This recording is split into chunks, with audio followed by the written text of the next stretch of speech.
Glory to God the Father and Son Yeshua Messiah. Matthew chapter 24.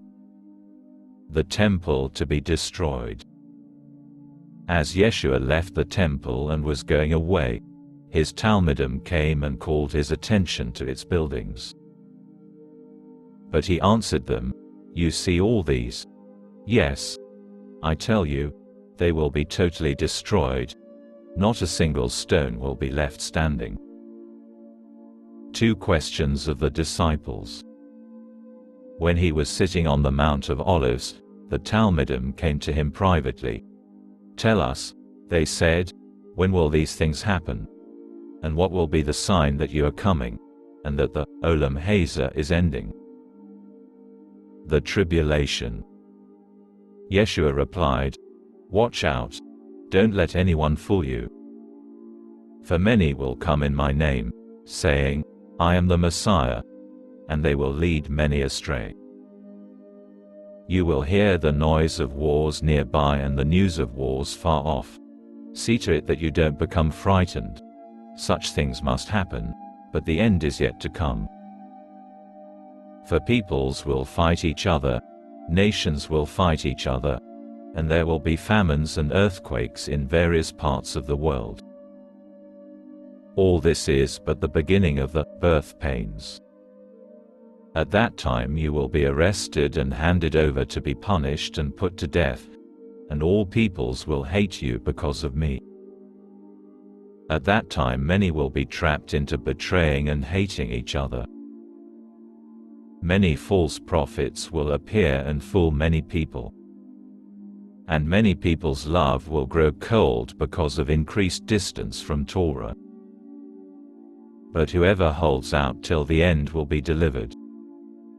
And this good news about the kingdom will be announced throughout the whole world as a witness to all the Goyim. It is then that the end will come. So when you see the abomination that causes devastation spoken about through the prophet Daniel standing in the holy place, 1. Let the reader understand the allusion. That will be the time for those in Yehuda to escape to the hills. If someone is on the roof, he must not go down to gather his belongings from his house. If someone is in the field, he must not turn back to get his coat. What a terrible time it will be for pregnant women and nursing mothers. Pray that you will not have to escape in winter or on Shabbat.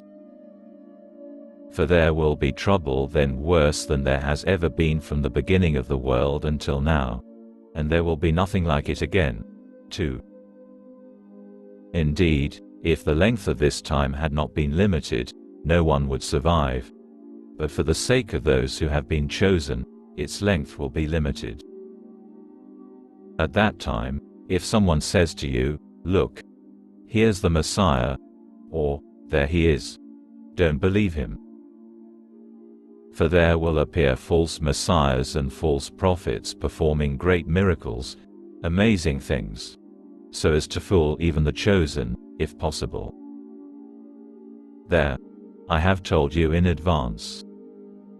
So if people say to you, "Listen, he's out in the desert," don't go, or "Look, he's hidden away in a secret room," don't believe it. The second coming. For when the Son of Man does come, it will be like lightning that flashes out of the east and fills the sky to the western horizon. Wherever there's a dead body, that's where you find the vultures. But immediately following the trouble of those times, the sun will grow dark, the moon will stop shining, 3. The stars will fall from the sky, and the powers in heaven will be shaken, 4. Then the sign of the Son of Man will appear in the sky. All the tribes of the land will mourn, 5.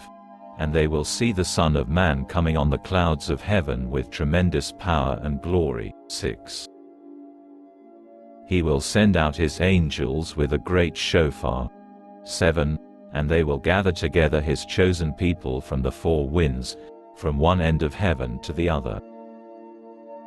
Parable of the fig tree. Now let the fig tree teach you its lesson. When its branches begin to sprout and leaves appear, you know that summer is approaching. In the same way, when you see all these things, you are to know that the time is near, right at the door. Yes, I tell you that this people will certainly not pass away before all these things happen. Heaven and earth will pass away, but my words will never pass away. Example of the days of Noah. But when that day and hour will come, no one knows, not the angels in heaven, not the Son, only the Father. For the Son of Man's coming will be just as it was in the days of Noah. Back then, before the flood, people went on eating and drinking, taking wives and becoming wives, right up till the day Noah entered the ark. And they didn't know what was happening until the flood came and swept them all away. It will be just like that when the Son of Man comes.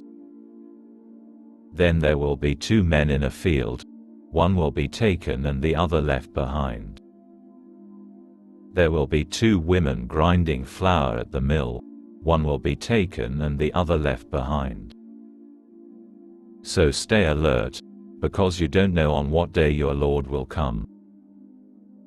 But you do know this: had the owner of the house known when the thief was coming, he would have stayed awake and not allowed his house to be broken into. Therefore you too must always be ready, for the Son of Man will come when you are not expecting him. Example of the two servants. Who is the faithful and sensible servant whose master puts him in charge of the household staff, to give them their food at the proper time?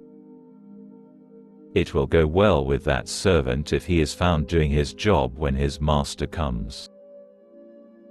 Yes, I tell you that he will put him in charge of all he owns. But if that servant is wicked and says to himself, "My master is taking his time," and he starts beating up his fellow servants and spends his time eating and drinking with drunkards, then his master will come on a day the servant does not expect, at a time he doesn't know. And he will cut him in two and put him with the hypocrites, where people will wail and grind their teeth.